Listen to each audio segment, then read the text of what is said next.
Hey guys, I wanted to put this video together to be able to share what I've done with my electronics boxes as far as the wiring and battery and all of that. I'm doing this because a lot of people I know recently have had issues with Spectrum servos and other servos as well, but primarily Spectrum high-speed servos. And I do believe there's a reason for that. I'll explain that in a second. I don't believe it's the servo at all. And the reason I say that is because about end of 2022-ish, I started changing up the way I was wiring my electronics boxes and the battery I was running. Since I've changed those wiring and batteries, I have not had a single servo go out. Um, so, proof is kind of there. I'll leave it at that, and I'll go ahead and kind of explain what we're talking about here. So with the Spectrum servos, specifically, either one of them, but specifically the 9110, the high-speed one, Spectrum claims that at full stall, that servo draws, about 14 amps. So full stall is that servo pushing, it can't push anymore, it's completely stalled out.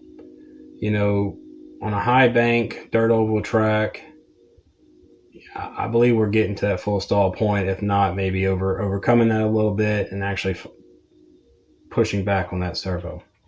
And even if we're not, we're still drawing a bunch of amps to do the work we're doing with them.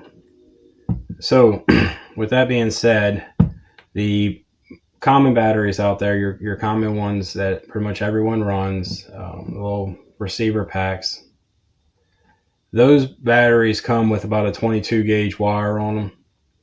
And with electrical, 22 gauge wire can only carry about 3 to 4, sometimes 4.5 amps under normal conditions, just continuous capability of carrying that load. With that being said, like I said, the Spectrum servos full stall draw 14 amps. And that's not taking into account everything else you have in that e-box, your throttle servo, your receiver, your gyro, etc. It's a lot of draw there and not a lot of supply. If you know anything about electrical, you know that the higher the voltage, the lower the amps, the lower the voltage, the higher the amps. With that being said, it goes for gauge wire as well. If you have a high amp draw trying to draw through small wire, it's going to heat up that wire, and it's also going to cause it to draw even more amps. So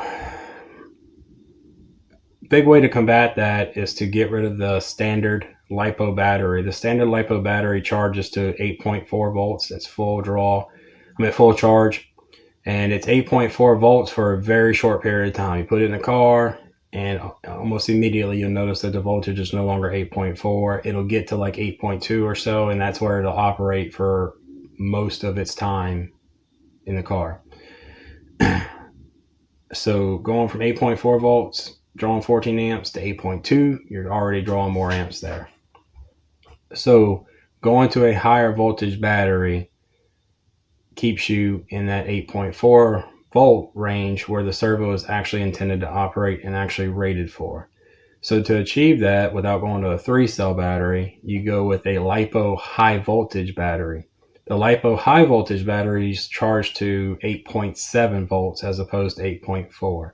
So whenever you put it in the car, it operates at 8.7, 8.6 for a few seconds, and then it drops down to 8.4, 8.5, and that's where it operates most of its time at. So you're getting the full performance out of everything, the servos, etc. So with all that being said, I'll show you the battery that I swapped to in a second. And then also I wanted to mention this. I know we've all used these little switches.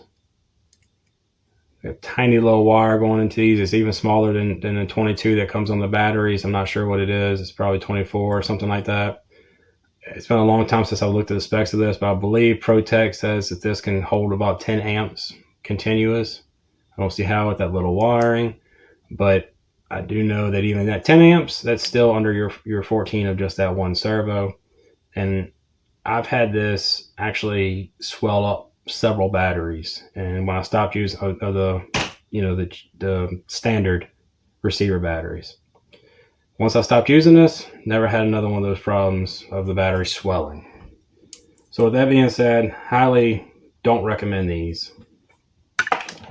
Go ahead and pan down and show you an e-box that I put together just for demonstration purposes. So, because I don't recommend those switches, I use this. This is very common in the 8 scale world. It's just a battery plug. And as you can see, the wire is just jumped from one side to the other to complete the circuit. I know a concern with this is a wire pulling out, whenever you're getting ready to go race or something. That's why I keep an extra 1 or 2 of these with me whenever I'm racing, just in case that it happens. I have never actually had one come apart pulling on it like that. You also, it's very firm. You will never have one of these fall off during a race. You will have those little electronic switches fail on you.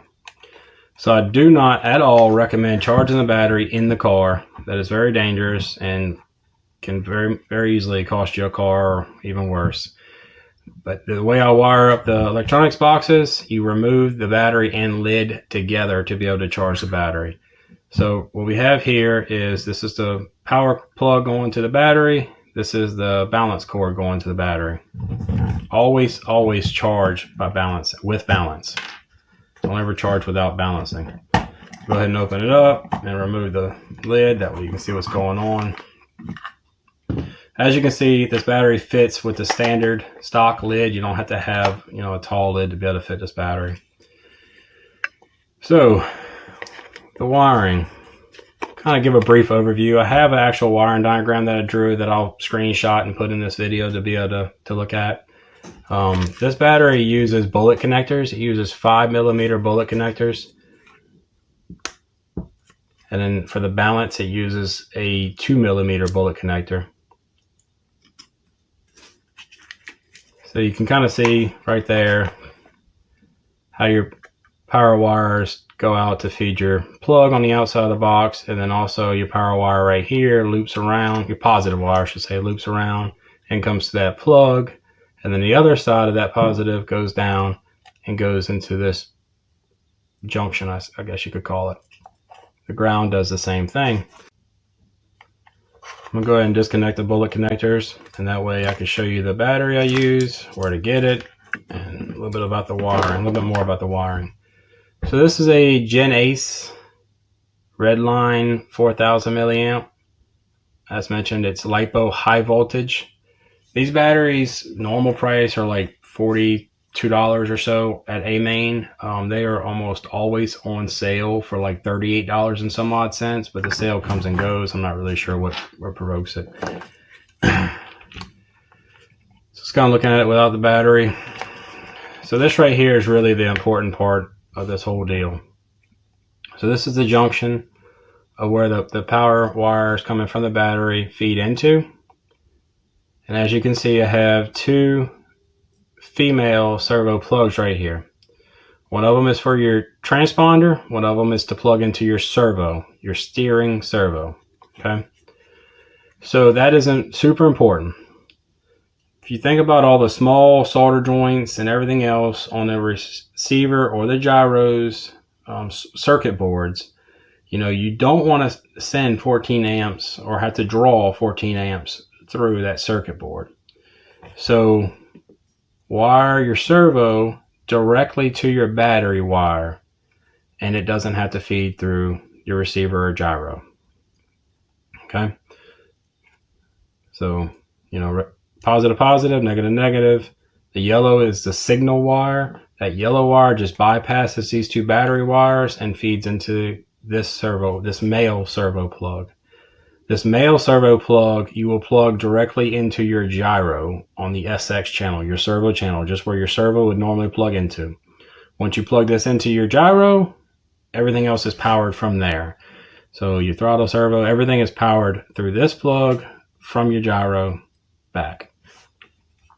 With that being said, one thing you do not want to do is create a loop by putting 2 male servo plugs and plugging one into the gyro and one into the receiver. You definitely do not want to do that. Just plug this straight into the gyro. The gyro is the most sensitive electronic piece of equipment on the car anyway. Just plug it straight into the gyro, call it a day. Everything will be good from there. All right, like I said, I'm gonna add a diagram at the end of the video, and then also I'm gonna add a note sheet with everything you need to be able to assemble this wiring harness. It all comes from Amazon. It's all pretty cheap. One more thing I would like to mention that is a very good idea, not necessarily a requirement, but definitely a good idea, is to add a capacitor into your system. A capacitor, stores electricity, stores power, and then whenever you have a quick draw, your servo loads up real quick, or just any kind of spike, your capacitor fills the void it takes from the power to refill that draw, right? So, if you turn your servo real quick and you look on your radio and you look at the voltage, you'll see that your receiver voltage drops slightly. It'll drop less with a capacitor in the system. This particular one is a ProTech glitch buster, they call it. There you go. ProTech glitch buster.